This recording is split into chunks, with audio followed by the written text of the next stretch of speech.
सभी किसान भाइयों और इस प्रोग्राम को सुनने वाले सभी हमारे मित्र युवागण, आप सभी लोग को नमस्कार। मैं कृषि विज्ञान केंद्र से सीतापुर से डॉक्टर आनंद सिंह बोल रहा हूँ। मैं पशुपालन विशेषज्ञ हूँ और विगत कुछ वर्षों से जो है किसान भाइयों का मुर्गी पालन के प्रति जो है रुझान बढ़ा है। जैसा आप लोग जानते हैं कि मुर्गी पालन प्राचीन काल से किया जा रहा है और ये अतिरिक्त आय का एक साधन है। धीरे धीरे इसकी आवश्यकता और भी बढ़ती जा रही है, क्योंकि ग्रामीण क्षेत्रों में अब के ऐसे किसान भाई जो मजदूर हैं या जिनके पास कम ज़मीन है, या धीरे धीरे हमारी खेती का जो आकार है वो सिकुड़ता जा रहा है, सीमित होता जा रहा है, क्योंकि खेत हमारे जो है कम होते चले जा रहे हैं और धीरे धीरे विकास की धारा में अलग अलग कंपनियां, अलग अलग फैक्ट्रियां, बिल्डिंग जो बन रही है, जो विकास हो रहा है, ये भी कुछ ऐसे कारण हैं जिसके कारण जो है ज़मीन का आकार हमारा कम होते जा रहा है और कम ज़मीन वाले किसानों की संख्या अब तेज़ी से बढ़ती जा रही है। तो अब ऐसे समय में जो है पशुपालन एक ऐसा उपक्रम है जिसको आप अपना के अपनी अतिरिक्त आय को बढ़ा सकते हैं। पशुपालन के विभिन्न जो उपक्रम हैं, जैसे गाय, भैंस, बकरी, मुर्गी, सूअर इत्यादि, तो उसमें से मुर्गी पालन एक ऐसा हिस्सा है जो आप कहीं भी कर सकती, कि एक कम जगह में कर सकते हैं। जैसे कहते हैं कि घर के अपने सामने, घर के पिछवाड़े, घर के अहाते में, अपने घर के छत पे कोई छोटी सी जगह दे दे, तो जहां आप मुर्गी पालन करके जो है अपने परिवार के लिए एक अच्छा प्रोटीन प्रोवाइड कर सकते हैं। प्रोटीन मतलब जैसे अंडा जो उत्पादन होगा आप अपने परिवार के लिए वो कर सकते हैं, जो मुर्गा होगा अपने मेहमानों के लिए, अपने लिए उपयोग कर सकते हैं और इनकी बिक्री करके आप अतिरिक्त आमदनी कमा सकते हैं। और इसको एक छोटे क्रम में ही नहीं, आप बड़े रूप में भी से केवल इसे आप 20, 25, 50 की संख्या नहीं सोचिए, आप इसे 500, 1000 की संख्या में भी सोच सकते हैं, कर सकते हैं।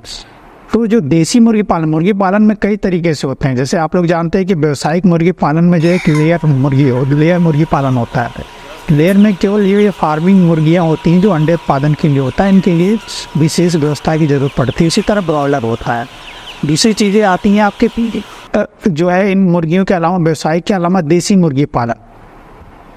तो देसी मुर्गी पालन में अगर आप आते हैं और उसको, जैसे मैंने कहा कि इसकी संख्या जो है आप 20 से लेके जो है जितना आप करना चाहें कर सकते हैं, क्योंकि देसी मुर्गियां दुकाजी होती हैं। अंडा उत्पादन के अलावा जो है इनका मांस भी उपयोगी होता है, यानी 2 तरह से आप इसका उपयोग कर सकते हैं और आहार की इन्हें विशेष व्यवस्था करने की ज़रूरत नहीं पड़ती, जैसे आपको लेयर के लिए या ब्रॉयलर के लिए करना पड़ता है। तो आप अपने घर में जो उपलब्ध आहार है और ये जो देसी मुर्गियाँ कीड़े मकोड़े खा के ही जो है आपको जो है एक अच्छा अंडा दे सकती हैं। और जो ये मुर्गियाँ होती हैं इनमें किसी तरह की हम ज़्यादा ना एंटीबायोटिक का भी उपयोग करते हैं, क्योंकि इनमें बीमारियां भी कम होती हैं और कुछ अगर वैक्सीनेशन पे अगर ध्यान दे देंगे, टीकाकरण पे ध्यान दे देंगे तो मृत्यु दर भी काफ़ी कम हो जाती है।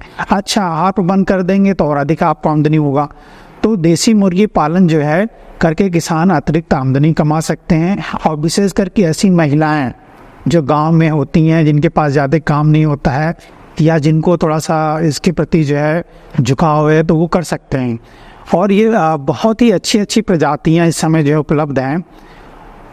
केंद्रीय पक्षी अनुसंधान संस्थान जो है इज्जतनगर बरेली में, ये एक बहुत पुराना संस्थान है, स्थापित है और वहाँ के द्वारा जो है कई तरह की प्रजातियां निकाली गई हैं और ये बहुत ही उन्नत प्रजातियां हैं जिनकी उत्पादन क्षमता काफ़ी अच्छा है।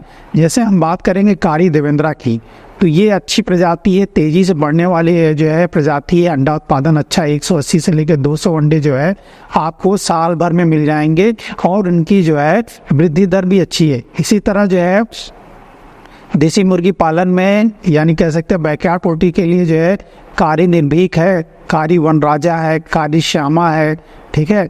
ये तमाम प्रजातियां जो वहाँ से निकाली गई इनका आप उपयोग कर सकते हैं। और कुछ देसी प्रजातियां जैसे जो असील, कड़कनाथ, इनका पालन भी कर सकते हैं।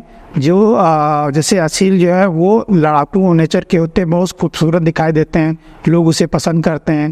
कड़कनाथ आज के समय में लोगों के द्वारा काफ़ी पसंद किया जाता है क्योंकि इसके अंदर कुछ औषधि गुण होते हैं और काफ़ी ये पोषक तत्व से भरा हुआ है। तो इस तरह की प्रजातियां आप अपने शौक के तौर पे और ऐसे कह सकते हैं अतिरिक्त आमदनी के लिए जो है आपका पालन कर सकते हैं। अब मुर्गी पालन हमने किया और हमसे जो है ये जो फर्टाइल है एग, यानी जो है जो मुर्गा मुर्गी एक साथ रहेंगे तो हमें एक तरह का फर्टाइल एग मिलेगा। तो इस अंडे से जैसे हम बार बार तो चूंजे लेने जाएंगे नहीं, तो कुछ इस तरह की व्यवस्था भी हम कर सकते हैं अपने फार्म पे, या जो किसान भाई लगातार काम करना चाहते हैं तो छोटी सी हैचरी यूनिट जिसको कहते हैं स्मॉल पोर्टेबल, और ऐसी यूनिट जो हैचरी यूनिट आ गई हैं जो पूरी तरह से फुल्ली ऑटोमेटिक हैं, जिसमें आपको कुछ नहीं करना है। 4 से 5 दिन जो पुराना अंडा जो है फर्टाइल अंडा, यानी जहां मुर्गा मुर्गियां एक साथ होते हैं जो वो अंडा जो मिलेगा वो फर्टाइल होगा।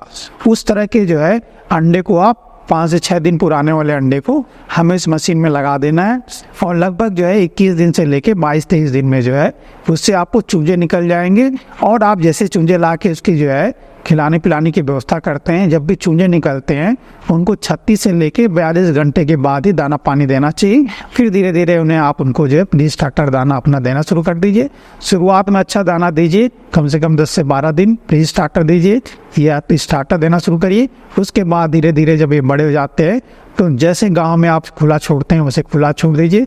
ये कीड़े मकोड़े और सब्जी की छिलके और साथ में जो है बासी दाने जो है अनाज खा के जो है ये अपना जीवन यापन करके आपको जो है आपकी आमदनी को बढ़ाएंगे और एक अंडा उत्पादन करेंगे।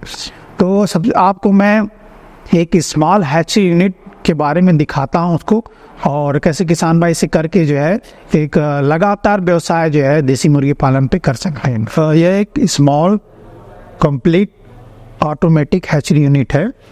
एक जैसे हमने टेम्परेचर सेट कर दिया इसकी 36.7 डिग्री 36.7 डिग्री जो है सेल्सियस की टेम्परेचर फिक्स है। यहाँ पे पानी रखते हैं ताकि मॉइस्चर बना रहे, क्योंकि ये टेम्परेचर में जो है धीरे धीरे मॉइस्चर कम होने लग जाएगा तो जो अंडे का सेल है वो कड़ा हो जाएगा। तो ऐसी स्थिति में चूंजा जो है जब मैच्योर होगा तो वो अपने अंडे से नहीं निकल पाएगा।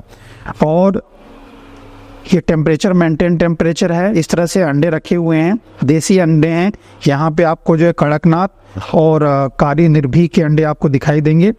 और ये मशीन धीरे धीरे ये मोबाइल जो मूव करती है तो ये सभी जगह जो है ये टेम्परेचर पहुँचता है और औसतन जो है 21 दिन में इन अंडों से जो है चूंजे निकल जाते हैं। और चूंजे को हमें कम से कम जो है 12 घंटे के लिए इसमें रहने देना चाहिए। 12 घंटे के बाद निकाल के जो है, और ना तो अधिक ठंड में ना अधिक गर्म जगह में रखना चाहिए। लगभग जो है 95 डिग्री फ़ारेनहाइट का टेम्परेचर हमें शुरुआत में देना चाहिए चूंजे के लिए, तो इसमें चूंजों में जो है मृत्यु दर नहीं होती है। किसान भाइयों, जैसा आप देख रहे हैं कि अभी हमारे सामने जो है 2 प्रकार की प्रजातियाँ हैं। एक आप देख रहे हैं कारी श्यामा, ये कड़कनाथ से क्रॉस करके निकाली गई है। और ये जो कारी जो हमने बात कहा था कि केंद्रीय पक्षी अनुसंधान संस्थान इज्जतनगर बरेली में जो स्थापित संस्थान है वहाँ से निकाली गई है कारी श्यामा। और दूसरी नस्ल है कारी देवेंद्रा। ये दोनों ही नस्लें जो हैं बाजार में इनकी काफ़ी जो है मांग भी है, क्योंकि कारी देवेंद्रा का जो अंडा उत्पादन है, अंडे की साइज बड़े आकार की है। और साथ में जो है ये मुर्गे इनके 6 महीने 7 महीने में काफ़ी लगभग 2.5 से 3 किलो का जो है एक मुर्गा हो जाता है। और किसान भाई उसे काफ़ी पसंद करते हैं क्योंकि कलर्ड होते हैं, ये अलग अलग जो रंग में होते हैं और देखने में खूबसूरत होते हैं और मजबूत दिखाई देते हैं। और जैसा आप कारी श्यामा के बारे में जानते हैं, कड़कनाथ का लुक है पूरी तरह से काले, किसी किसी में कलगी आपको लाल दिखाई देगी, लेकिन ये कड़कनाथ के गुणों से भरे हुए हैं और बाज़ार में इनकी मांग भी है, इसलिए इनके दाम भी अच्छे मिलते हैं। तो हमारे जो किसान भाई अगर उन्नत प्रकार की जो है आपकी नस्ल लेके चलेंगे, जो मुर्गी की नस्लें हैं अगर अच्छी प्रकार की नस्ल लेंगे तो निश्चित रूप से अंडा उत्पादन अच्छा होगा और उनकी ग्रोथ अच्छी होगी। तो जो भी आप खिलाएंगे पिलाएंगे, जो आप लगाएंगे, जो मेहनत करेंगे, उससे आपको अधिक से अधिक लाभ प्राप्त हो सकेगा। तो नस्ल का चुनाव करते समय थोड़ा ध्यान देंगे और इस तरह से आप मुर्गी पालन करके आप अतिरिक्त आमदनी कर सकते हैं और अपने परिवार के लिए, अपने बच्चों के लिए एक अच्छी आहार की व्यवस्था कर सकते हैं। क्योंकि ये जो मुर्गियां हैं, इनमें कम से कम किसी तरह का जो है मेडिसिन का उपयोग होता है और ये जो है एंटीबायोटिक का भी यहाँ पे कम से कम प्रयोग होता है, क्योंकि बीमार कम होते हैं। तो ये हमारे लिए जो है स्वास्थ्यप्रद होगा और लाभदायक होगा। धन्यवाद।